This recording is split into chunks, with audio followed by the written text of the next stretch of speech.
Hey everyone, it's Graveyard Ghosts. Today we're going to take a little adventure in Greenwood Cemetery, which is located in Orlando, Florida. The one particular area that I did want to show you today is the oldest area in the cemetery itself, and I do believe probably a lot of unmarked graves. This particular section was where a lot of early African American people were buried. So we're going to take a look at some of the tombstone markers that are here, and then I'll tell you a brief history on one of the most important people buried in this particular area, and try to communicate to see if he's among us today.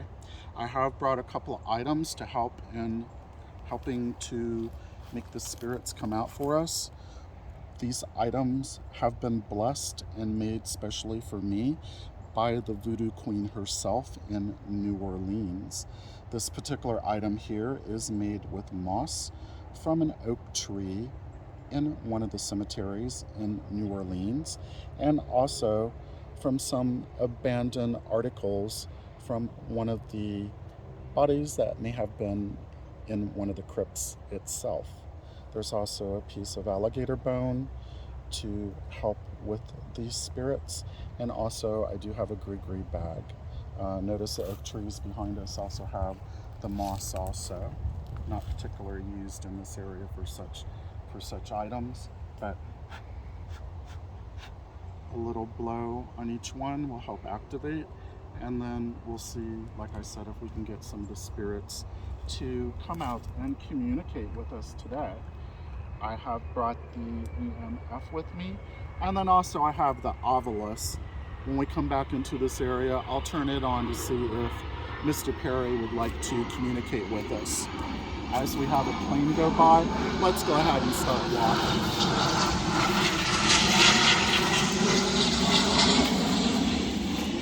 Here's an example of one of the old markers itself.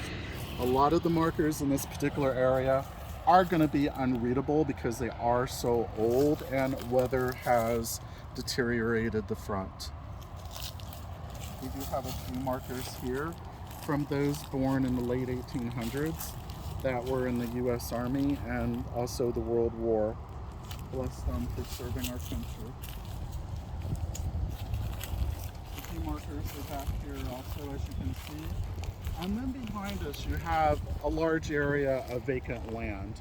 Now this is why I think there's a lot of unmarked graves here, because you have the regular area stopping here, and then sporadically in the back part you have a marker there, a marker there, and then even not so clear over here is one in the ground. So this area, like I said, would have a lot of unmarked graves, people that have passed, no relatives, but their bodies are resting here in peace. Again, this was the beginning of the cemetery before the rest of the land was purchased and built around it. Another example of one of the old markers is over here. Born in 1865, death in 1918. Beautiful ornate marker for back in that day. We have a few bits and pieces up in this particular area. Some of them are missing. Up here by the tree, we just have a cross in the ground. Whether that was a standing marker at one point and has fell over and grown into the ground, not for sure. And I believe it's too far back to be a foot marker. Over here we have an unusual one. You have your front grave marker, and then a boundary area around it, and then also a pillar that's fallen down. Probably used to be pillars around here also.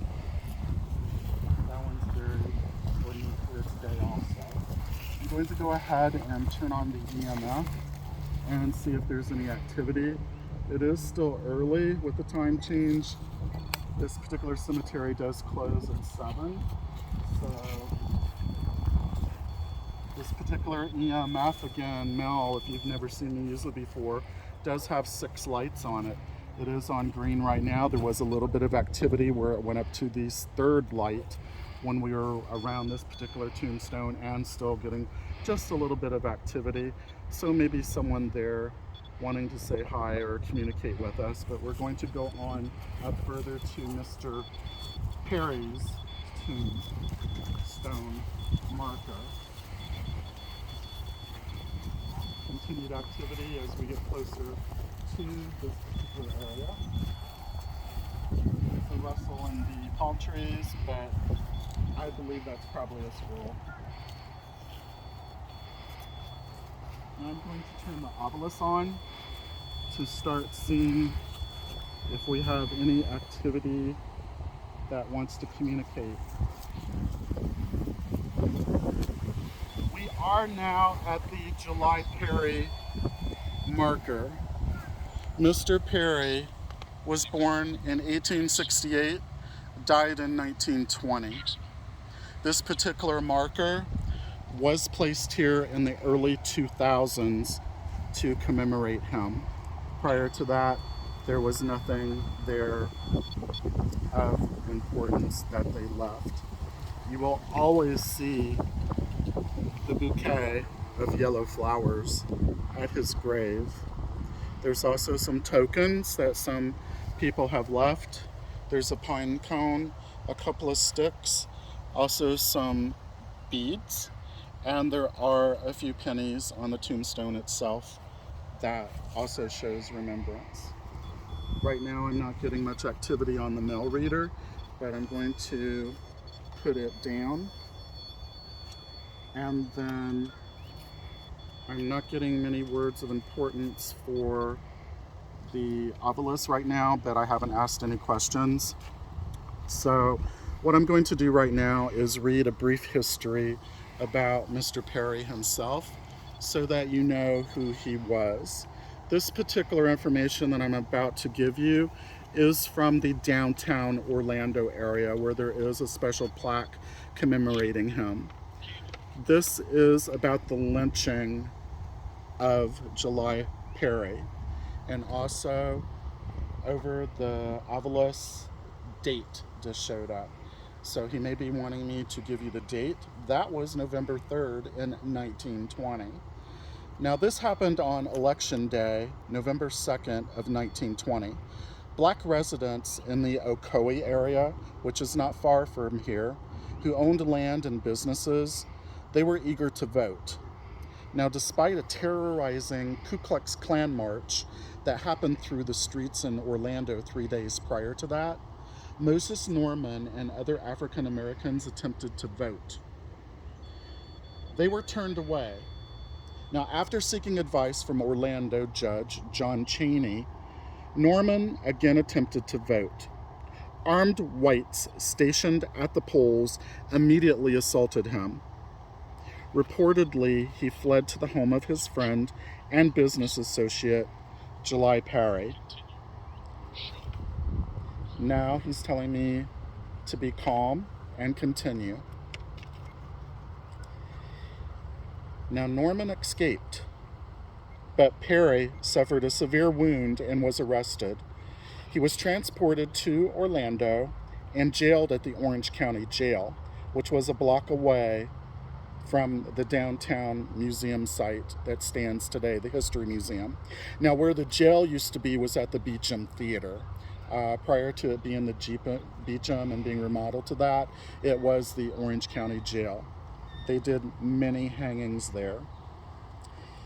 Now, the next morning, a lynch mob took Perry from his cell and beat him severely and hanged him within sight of Judge Chaney's home. His lifeless body was then shot repeatedly. For 2 days, a white mob burned 25 black homes, 2 black churches, and a Masonic lodge in Ocoee. Estimates of the total number of black Americans killed during the violence ranged from 60 to over 30. Also, I have to tell you that Orange County was the top county in Florida, and we're just getting communication on the mail reader right now. There is a temperature drop. That might be Mr. Perry as we read this tragedy. Survivors fled, and now he said sacrifice. Survivors fled, never to return. The entire black community of Ocoee was driven out of the area within a year, forced to abandon or sell their land and homes. The Ocoee Election Day Massacre represents one of the bloodiest days in American political history. July Perry, as I said, is buried in front of us. Rest his soul in peace. Mr. Perry, we come in peace. We come as friends. Is there anything that you can say to communicate with us? The word cause came through, maybe because of political cause for what they were doing. Mr. Perry, are you amongst us? Again, that's the mail meter going off. He had just came across judge, the word judge.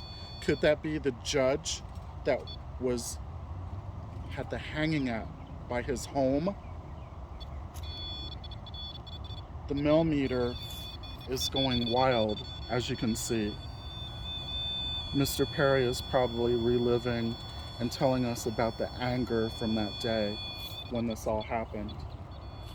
Again, Mr. Perry, is there anything else that you would like to say to us before we say our farewell?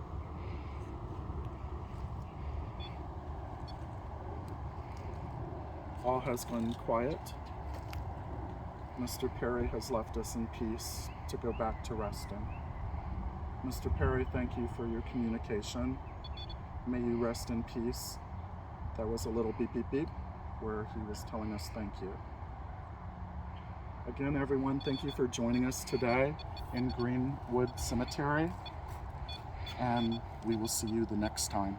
Thank you.